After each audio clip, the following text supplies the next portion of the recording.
The Reynolds Aluminum Program with Fibber McGee and Molly. The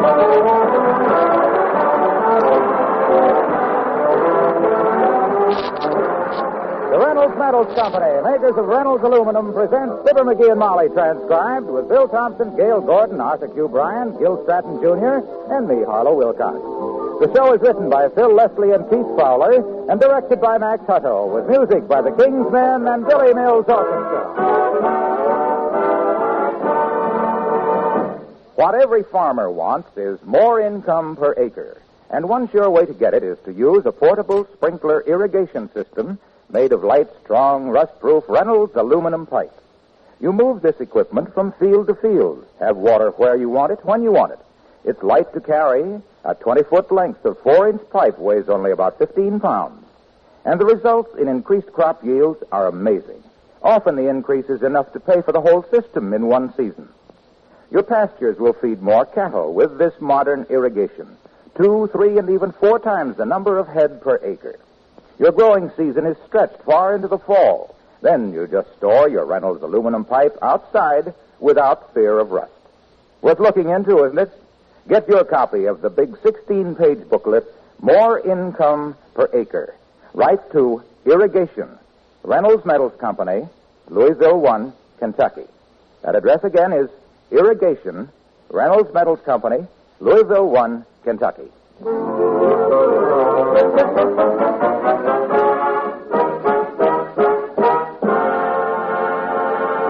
Ladies, suppose you had a husband whose idea of being gallant was to take off his hat when he went to bed. Then, suppose you came home one day from a shopping trip with a large bundle in your arms, and that same husband said, "Prithee, fair damsel, wouldst allow me to take thy bundle?" You'd probably say, "Huh?" Just like Mrs. McGee of Fibber McGee and Molly.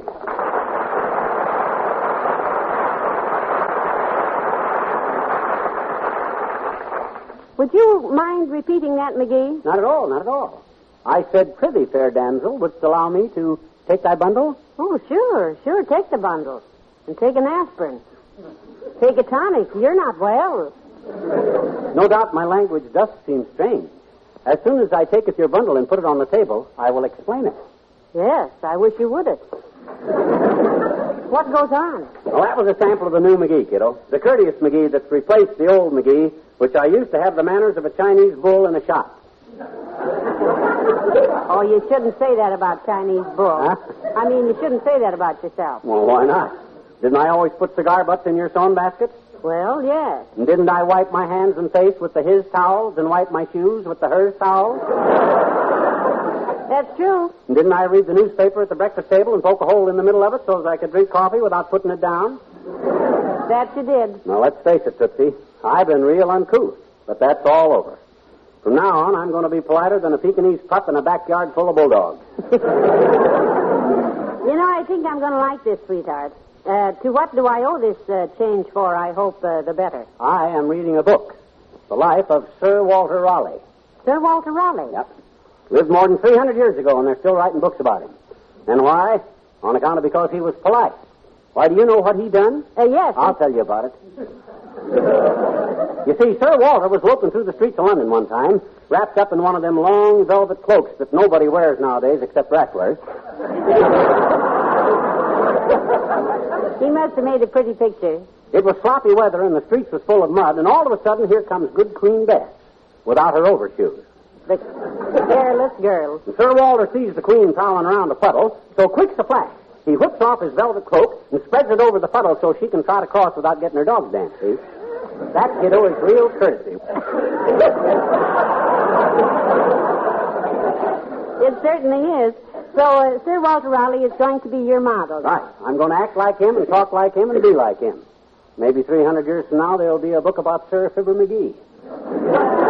I'd like to read that. No longer needest thou do all the work and beat thy brains out, for I am at thy beck and call. Dost thou approve? Yea, verily. Well, I'm a little tired from that trip downtown, so... Sit here in my favorite chair. Well, good. I'd take a look at the morning paper, but it's out in the kitchen. Ah, thy slightest wish is my command, fair lady. I shall take it. Heavenly days. I think the lad's got something this time. Oh, could I get used to this treatment in a hurry. Although... Here thou art, my lady. Readest thou the latest dirt? 'Tis only... Come in. Oh, hello, Dr. Gamble. Come in. Good afternoon, Molly. Hello, Pickle Nose. We should have lifted the drawbridge across the moat, my lady. The good doctor has caught us with our bridges down. But greetings to thee, my portly friend.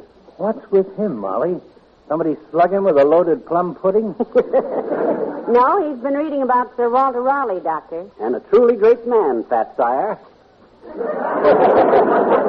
And my idol. Yes, he's living the life of Raleigh today. Hey, that was cute. Did you hear what I said, Doctor? The life of Raleigh? Yes. 'Twas indeed a subtle thrust, my dear. Most provocative of mirth. This I don't get at all. Well, I'm merely immolating my idol, Doctor.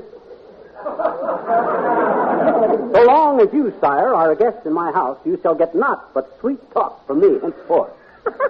Oh, stop it, stupid. You can't pour honey out of a vinegar bottle. Well, why I said bottle, I don't know. Your shape's more like a jug. Well, now, he's really serious about this, Doctor. He's been very sweet to me. I mean it, Doctor. Politeness is my byword. Why do you think I'd refer to you, my guest, as a fat, repulsive slob?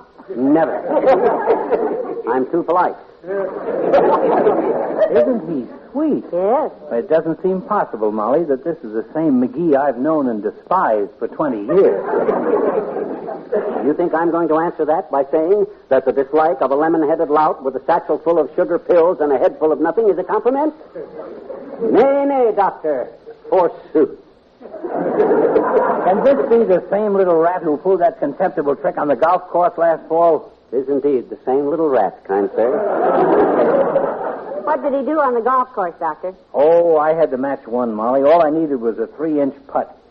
Suddenly, little cheat nickel here screamed he was bee-stung, staggered around in circles, and stomped my ball 6 inches deep in the turf. You chiseler. It was a trick, wasn't it? 'Twas indeed a trick. Never again will I stoop so low to win from a better player. Okay, I quit. When you admit a thing like that, I'm licked.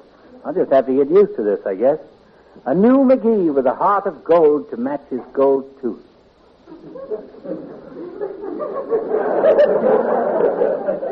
Your pardon, fair sir, but I haveth not a gold tooth. Well, that's funny. I was sure you had. Do you mind if I look? Looketh all you wish. Okay, open your mouth wide. Thanks. Now, you can close it. That'll be $5. $5 for what? For examining your throat. What? My charge for a house call is $5. Why? I'll put it on your bill. Why, you big fat tub of quivering blubber, I'm going to punch you right in the... Hey, you tricked me. Forsooth. Indeed, I did it. Fare thee well, good pigeons. Out, lout.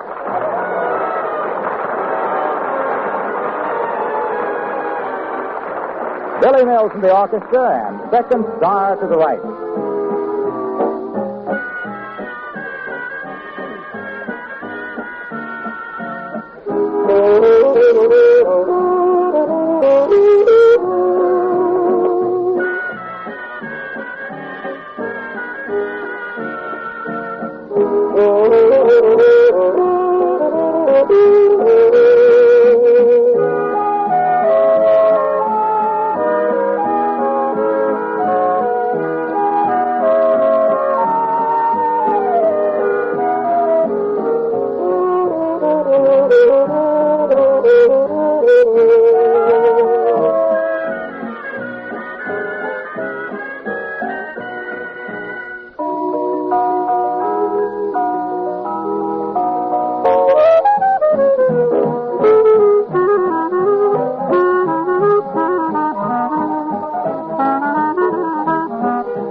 How now, good wife?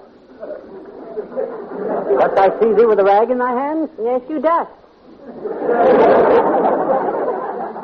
I'm dusting. Ah, my dear, cease thy toil. Would Sir Walter Raleigh permit his queen to do such crummy work and perchance soil her dainty lunch hooks? Gadzooks, no. Give me the dust rag, kiddo. Here you are, Gadzooks. You can start dusting the mantle first if you like. Ah, forsooth, thy word is my command. I'll begin it with these knickknacks here, and when I'm through, every nick and every knack will shineth like... What the hecketh was that? You just knocked a nick and a knick-knack.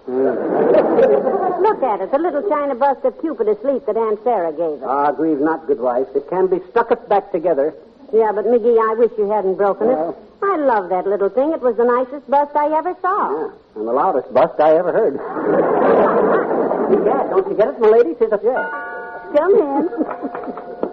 Oh, hello, Ed. Hello, Mrs. McGee.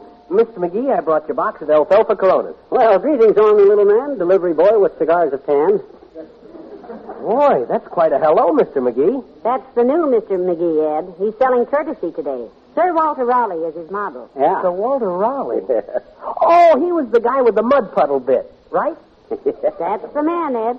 He was famous for his courtesy. How do you stack up in the courtesy department, Ed? Like, for instance, what do you say when you ask a girl to dance? Well, I just grab her and say, let's kick, chick. I thought so. What you ought to do, Ed, is give the girl a low bow, see? A low bow? Mm-hmm. Boy, if that gang we go with caught me bowing, they'd boot me out the window. What if you do get razzed a little at first? You keep on bowing long enough, and you know what'll happen? Sure, I'll get Charlie horses. You'll get popular, that's what you'll get. Politeness pays off, Ed. You pick out the politest guy you know, and I'll bet he's plenty popular. Girls like that stuff. Now that you mention it, I know one fellow like that. Yeah? Sidney Mildred. Mildred. Yes, ma'am. Old Sid is plenty polite, and almost any girl in town will give him a date. You see? What does he do, Ed? Well, he always brings the girl a big box of candy, and then he always holds the door of his cad convertible open and helps them in. And he always takes them to dinner at the Ritz Vista Sump Room. Mm-hmm. I never realized it was courtesy that made old Sid so popular before. Well, of course, there may be other things in his... The reason I know about him is because his girls usually get a headache, and he politely takes them home. Oh, yeah. Well, I work late at Kramer's, and the girls usually call me around 10:30, and I go by for some of Sid's candy and a little smooching. Well, I think you've got something with that politeness treatment, Mr. McGee. Maybe I can be as popular as old Sid. Thanks a lot. Bye. So long, boy.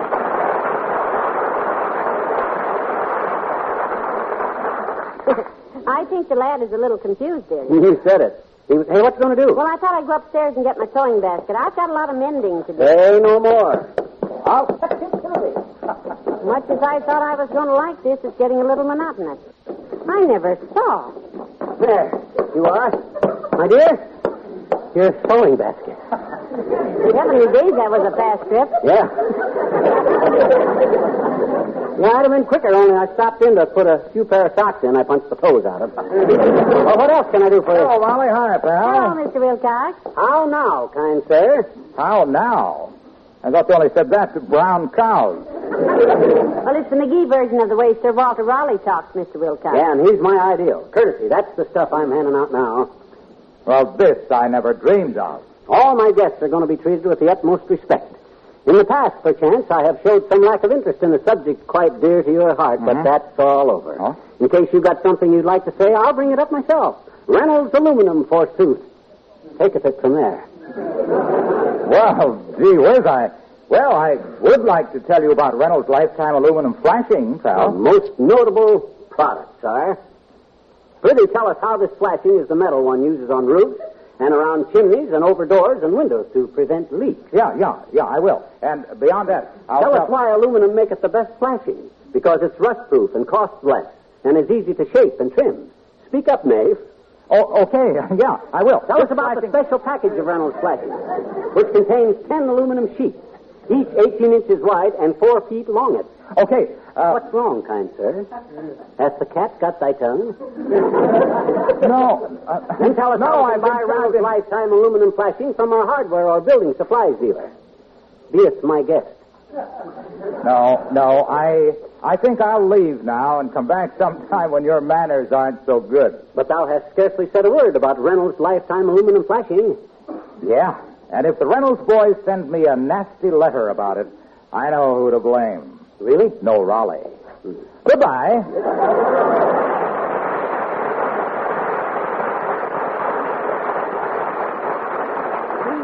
Well, I wouldn't say you were terribly polite to him, McGee. Yeah, well, I couldn't resist it, kiddo. For once, I wanted to see him standing there with aluminum on his mind and egg on his face. Poor lad, he did look dumbfounded. Yeah, he'll never be founded so dumb again. Well, kiddo, what can I do for you now? Well? Oh, I know. I'll serenade you. Serenade me. Verily, my pet. The book I'm reading says all the better class of gents used to do that. Really? Yep. They sung mushy songs and played on a thing called a lute, which probably means they swiped it. And on another thing, kind of like a small harp. Liar? No, it's in the book. I got no small harp, but my old mandolin's right here on top of the piano. Dearie, if you don't mind. Relax, my lady, relax. While I pour sweet melodies into thy shell-like ears. Oh, I had a little pig, and I called him Peter Port. He backed into a bottle, and his tail pulled out the cork. The most heavenly days. Is that what Sir Walter Raleigh sang? Is that what Sir Walter Raleigh sang to good Queen Bess? Could have been. It's an old song and a mighty pretty one. If Sir Walter had a high tenor voice and a low sense of rhythm, he could have bowled Bess over with that. Come in. Oh, it's the old timer. Hello there, kids. Hi, daughter. Hi, Johnny. Ah, this is indeed a pleasure. Jolly nice to see you, old timer. Pull up a chair. Here, have mine. Sit thee. What's the gimmick, daughter? You got the chair wired or full of upholstery tacks? Well, I ain't got enough upholstery to take No, these tacks. no. Not at all, Mr. Oldtimer. He's just practicing politeness today. From now on, boy, I'm going to be the soul of courtesy. Politeness. Always pays. Well, now, son, you got the right idea. I always been very polite myself. When I was just a kid, kids, Mama taught us kids politeness. Good. Used psychology, Mama did. Yeah? She had a book about like the one Johnny's got there called Applied Psychology. Well. When Mama applied the flat side of the psychology to the round side of us kids, we learned manners. What's you reading, Johnny? Well, this book is... Never interrupt when folks are talking, Mama said. Be polite. Your mother was right. She must have been a very nice... Especially ladies, she said. Never interrupt a lady. Mama said. What's you reading, Johnny? Well, this book is about Sir Always Walter... be interested in what other folks are saying, no matter how dull it is, Mama said. Makes them like you. Your mother had the right idea. She... And never raise your voice to a lady, Mama said. Don't holler at the women folks, son, or they'll slap the kinks into your briskwork. What's you reading, Johnny? Nothing. Just got this book to press butterflies in. What's new with you? Well, my girlfriend Bessie got herself a new job last week. Well, good for her. How is Bessie, anyway? Just fine, daughter. Cuter than a basket of puppies and just about as frisky. Works with her sister Essie now down at the glue works. The glue works? Yep. I says to her last night, Bessie, I says, how's your new job? And she says, frankly, she says, it stinks. Too short? Still gets off some dandies. Yes? She must be a corker. No, she's a bottler, daughter. Sissy Essie is the corker.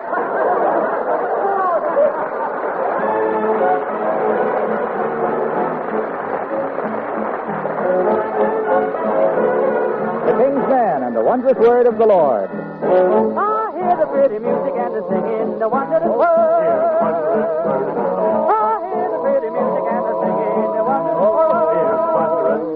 The Lord is taking your measurement, and if you stand up tall, then you will all be eligible to sit in the heavenly hall. And you listen to the music and the beautiful singing, and you listen to the wondrous word of the Lord, Lord, Lord. The wondrous word of the Lord. Now he's watching over everyone every night and day.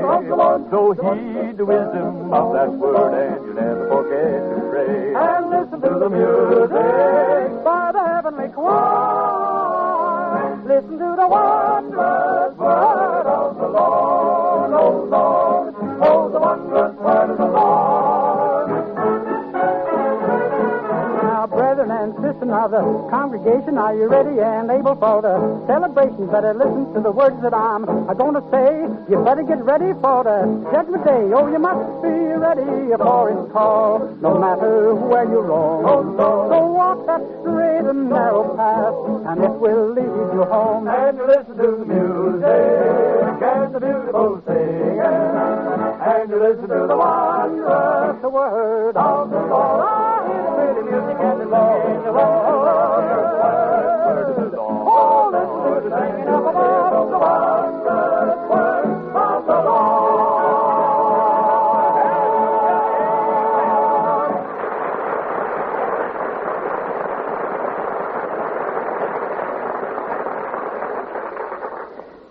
And I think it's lovely of you to treat me like a queen, dearie, and fun is fun. Oh, I love doing it, kid. I'm afraid that in the past I haven't pampered you enough.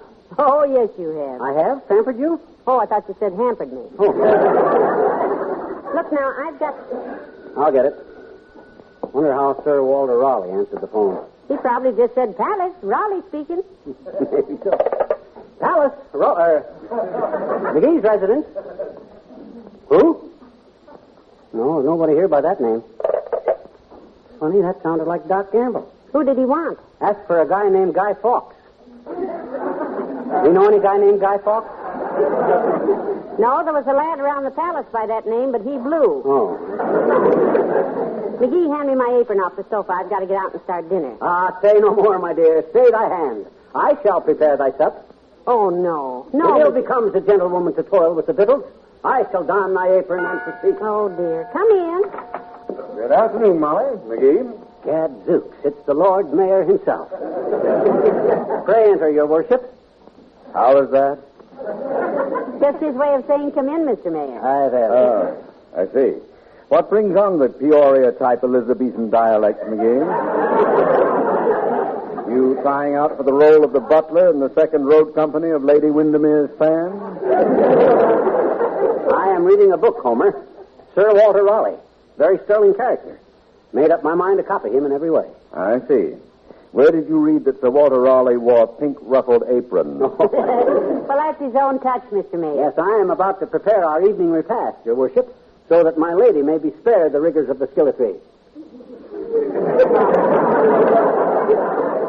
I think you mean scullery. Scullery? I don't know what you keep in your kitchen, Lizard, but we keep skillets in ours. There's not a skull in the whole joint except the ones we're wearing. Just let it lay there, dearie. As my lady wishes. How are things with you these days, Mr. Mayor? Busy? Yes. I've had a rather bad time with a group of unhappy taxpayers this week. You ever see a group of happy taxpayers, boy? No, but these were unusually unhappy. Oh? They're dissatisfied with the way the city treasurer is handling our money. Who is the treasurer, anyhow, Mr. Mayor? Oh, a man in whom I have the greatest confidence, Molly. I've known him for years. He's almost like an uncle to me. Who is he? My cousin. I assure the complainants that Cousin Wilbur has not put 1 cent of city money into his own bank account. It's ridiculous. Of course it is. How they expect a man to support a wife and 3 racehorses and put money in the bank, I don't know. Well, now, you boys just sit here and chat while I go start dinner. Give me the apron, McGee. No, sir. You stay right where you darn are, fair lady. Even as Sir Walter Raleigh done it to his queen, I shall devote my life to protecting thee from the necessitudes of tribulation. I shall go ever onward, ever forward, spreading my cloak over the puddles of life, lest thy dainty foot be soiled. Sweet Genevieve.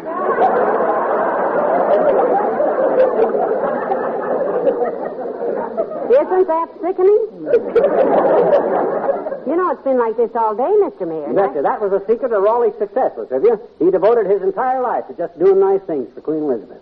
I'll bet she really appreciated him. Well, as a matter of fact, McGee, she didn't. She didn't? Queen Elizabeth had him banished from her court, and he finally wound up getting his head chopped off. His head? Chopped off? Right? I know how she felt. Yeah. My gosh, after all he done. All his politeness. And that's all the thanks he got? Yes? Hey, Molly. Yes, dearie. Put this apron on and get my dinner ready. Give me my chair. Come on, get started. Make it snappy. My word, that's... Go home, Latrivia. I'm sick of being polite.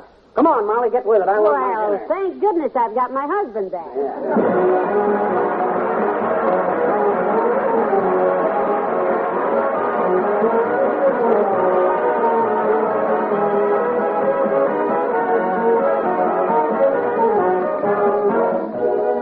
Raleigh and Molly will return in a moment. Meanwhile, here's how to glorify that great American dish, the baked potato.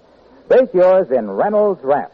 Just mold this pure aluminum foil around each well-cleaned potato and bake as usual, only about 10 minutes longer. Serve them right in their foil jackets. Just cut across through the foil, squeeze open, pop in butter and seasoning. The most luscious baked potato you ever tasted. Moist, mealy, full flavored. And your potatoes stay hot much longer in foil. Try this wonderful treat. And while you have the oven on, pop in yesterday's rolls or biscuits wrapped in a napkin of Reynolds Wrap. They'll come out hot and moist, like fresh baked. Get the original and genuine Reynolds Wrap in standard 25-foot rolls and jumbo economy rolls 75 feet. Also, heavy-duty Reynolds Wrap half a yard wide. Made by the world's largest producers of aluminum foil, the Reynolds Metals Company.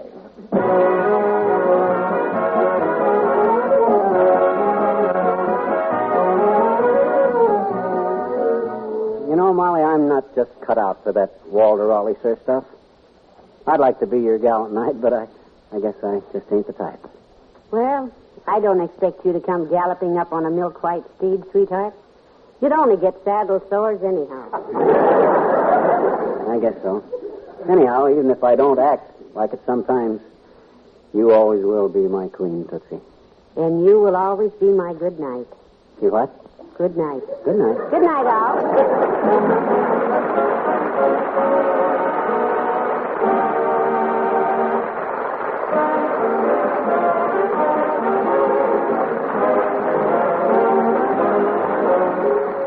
Reynolds Metals Company, pioneers of progress through aluminum, brings you Fibber McGee and Molly each week at this time. Reynolds Aluminum also brings you Mr. Peepers, starring Wally Cox, on NBC television Sunday night. See your local paper for time and channel. And don't forget to be with us again next Tuesday night. Good night. Transcribed.